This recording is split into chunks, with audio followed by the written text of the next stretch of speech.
Gilas Pilipinas mga bro, Bobby Ray Parks Jr. pinasuspended ng Thailand at Thailand gusto daw ang Gilas para easy win. So undefeated pa rin nga ang ating national team sa SEA Games mga bro. Hindi nga inaasahan ng lahat na papasok ang Gilas Pilipinas ng finals dahil syempre underdog ang ating lineup kumpara sa ibang team. Pero tulad ng sabi ko sa nakaraang video mga bro, magiging X-Factor nga si Terdy Rabina kontra Indonesia kapag gumanda ang kanyang laro.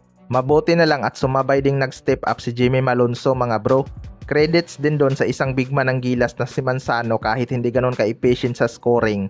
Masipag naman itong kumuha ng rebounds at nadidipinsahan niya ang big man ng Indonesia. Yung best player naman ng Indonesia na sinasabi nila, wala na ngang nagawa noong inasawa ni Jimmy Malonzo sa dipinsa. Itong si Malonzo lang pala ang pipigil sa player na yon.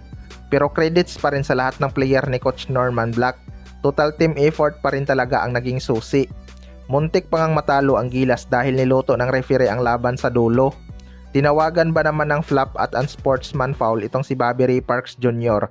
kaya na-eject ito sa laban. Gusto nga ng mga Thailand fans na ipasuspended sa finals itong si Bobby Ray Parks Jr. Malaking gulo talaga kapag ginawa ng Thailand yan mga bro. Wala namang violation na ginawa si Bobby Ray Parks Jr. na aabot sa suspension ang penalty. 'Di ba? Kaya sana makuha ng Gilas Pilipinas ang gold medal. Sa kabilang banda naman mga bro, Thailand gusto daw makalaban ang Gilas Pilipinas para easy win sa gold medal match. Ito ngang Gilas Pilipinas ay minamaliit ng ibang bansa ngayong SEA Games. Masyado kasing underdog ang Gilas ngayon dahil sa kakulangan ng preparasyon at quality big man. Gusto nga daw ng Thailand fans na Gilas ang papasok sa finals mga bro para easy win lang daw sa Thailand.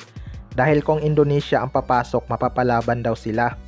Muntik na kasing talunin ng Indonesia ang Thailand. Pero kung makakapasok ang Gilas Pilipinas sa finals, diyan na nga kabahan ang Thailand. Alam naman natin kung gaano kagaling pagdating sa adjustment itong si Coach Norman Black. Hindi natin alam may mga nakahandang play pala to para sa mga team na yan. Pero kung nabigo man ang Gilas Pilipinas mga bro, babawi na lang tayo next SEA Games.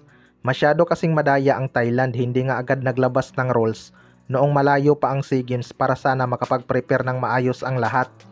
Wala namang problema sa atin kahit walang import basta nakapag-prepare lang sana tayo at yung mga player na dapat nakakapaglaro at eligible ay pinayagan nilang maglaro.